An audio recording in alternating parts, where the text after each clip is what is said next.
G'day viewers, welcome to the end of the week, the first TFU Friday for 2019. In my head, I heard myself saying 2018 there. That's gonna last for a while, so even though I got it right that time, my apologies for the number of videos where I'm inevitably going to get it wrong. It's just like, I don't know who else works in the type of job where you have to write the date down. But we're now at that stage where every year, like, I hate it, where you spend at least a couple of weeks putting the previous year down. Even just looking at things like seeing the date on my phone or my computer, like it's the 3rd of January. And you go, fuck, is it? Really? Shit, that seems weird. 2019! I'm going to dedicate the first TFU of 2019 to the snowflakes of the right. It's a ridiculous term. I've never really understood. It's like, oh, you're so delicate and you melt away.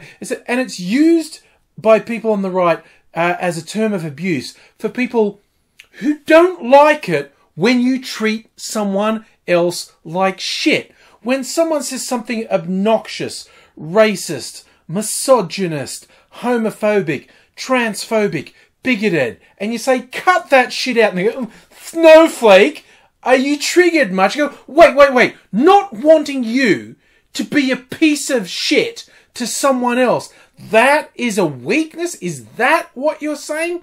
What sort of fucked up individual are you? And even just think like, the other big insult, the social justice warrior that I get accused of all the time. You're a social justice warrior.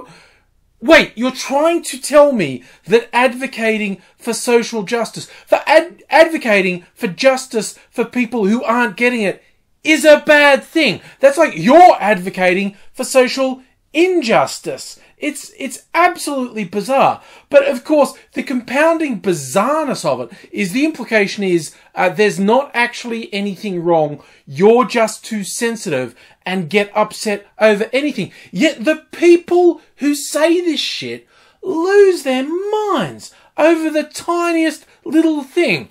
Like, you know, I made a few videos talking about how Brett Kavanaugh was a piece of shit. Didn't deserve to be on the US Supreme Court. I called out Australian politicians who were saying obnoxious, racist shit. And that makes me a snowflake. And yet, there was the weirdest thing that I saw today was up-and-coming sort of democratic socialist in the US. I love this thing. Whenever someone in the US goes, Bernie Sanders is the democratic socialist. And I'm going, for the rest of the fucking world, he's middle of the road, okay? The fact is, the Democrats are right in the center. The Republicans are on the extreme right. The rest of the world has actual parties that, compared to the US, are right out there on the left, and the rest of the world is okay with that because the rest of the world isn't paranoid fuckwits. But yeah, Alexandria Ocasio-Cortez, and I probably pronounced that wrong as always. But she's like very much seems to be a rising star. She's only 29.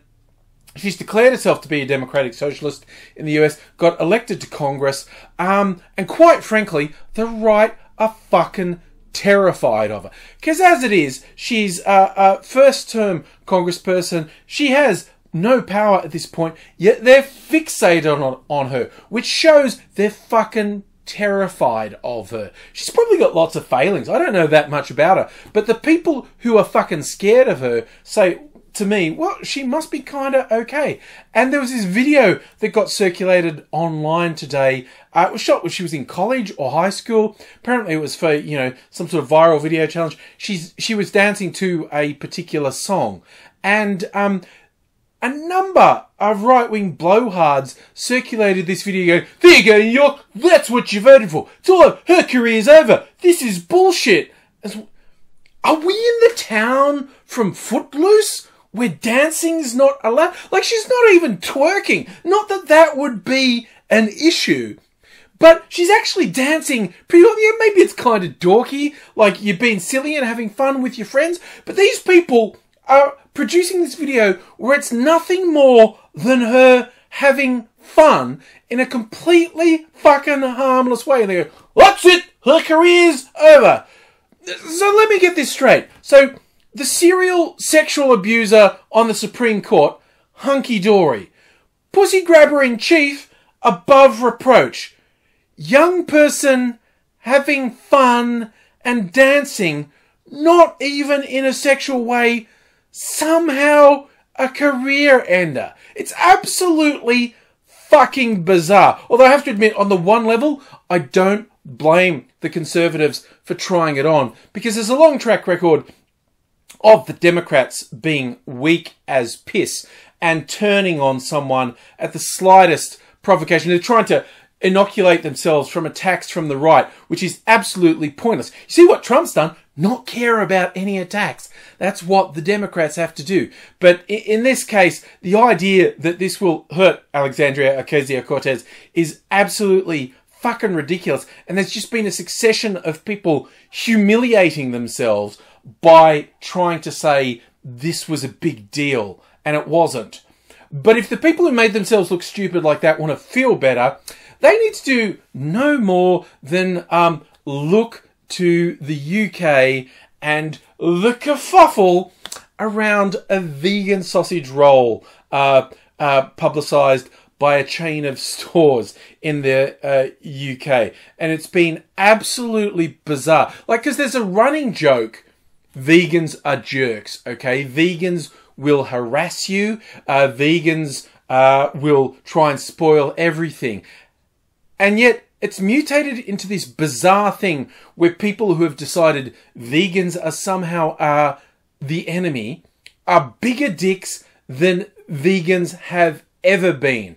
And probably the figurehead for this bullshit is Piers Morgan, probably the single most pathetic person in UK media. And that's saying something. And this is the sort of person who goes on with this ridiculous bullshit about snowflakes and being triggered and, oh, you're weak, you're a beta male. Absolute ridiculous bullshit.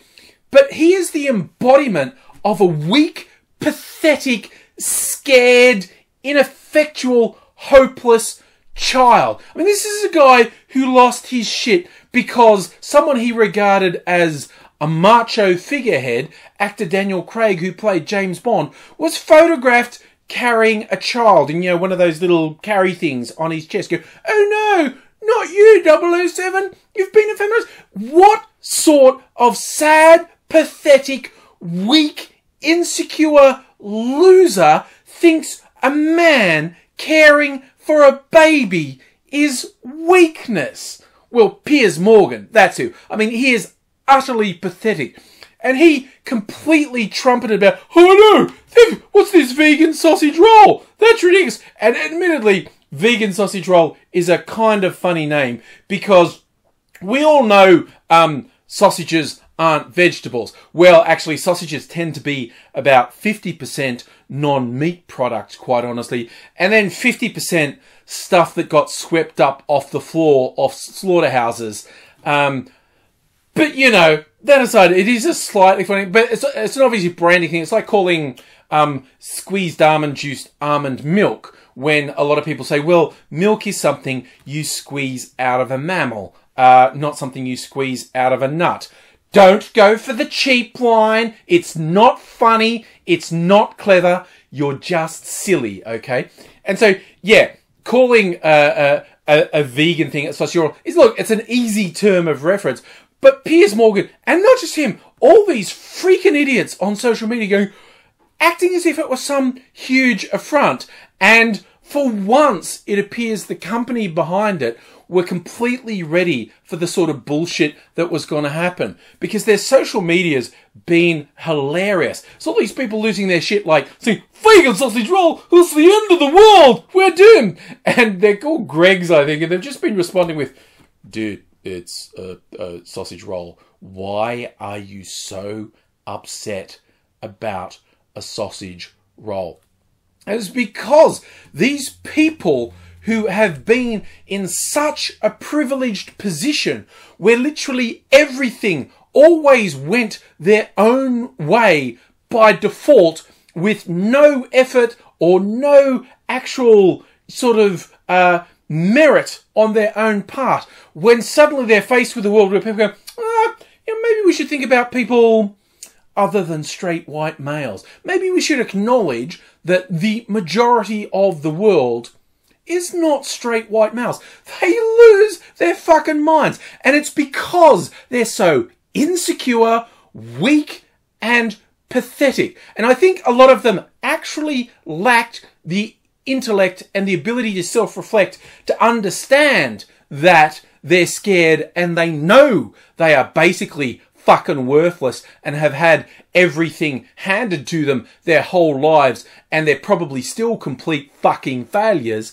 But whether they're aware of it or not, they're still pathetic. Like Piers Morgan, quite honestly, I don't think he believes the shit he is saying. It's a quote, a conservative Australian politician used to say, Joe Bjelke-Petersen used to talk about saying ridiculous shit to the media. He'd call it feeding the chooks. He was a farmer. He was just like, I'll just throw shit out there and you stupid bastards will just peck it up. You'll just lap it up, whatever I say.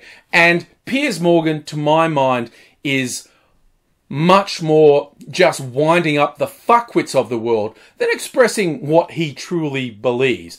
But that's not a defense, because he's one of two things. He is either literally as stupid, clueless, insecure, and pathetic as his public pronouncements make him look, or he's a lying, pathetic, double-dealing, mealy-mouthed, arguing in bad faith, intellectually and morally dishonest piece of shit.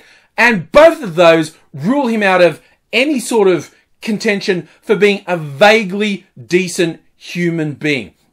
So if you're one of these people who unironically calls people a snowflake, wake the fuck up, because you're the one who's weak, you're the one who's pathetic, you're the one who's going to lose.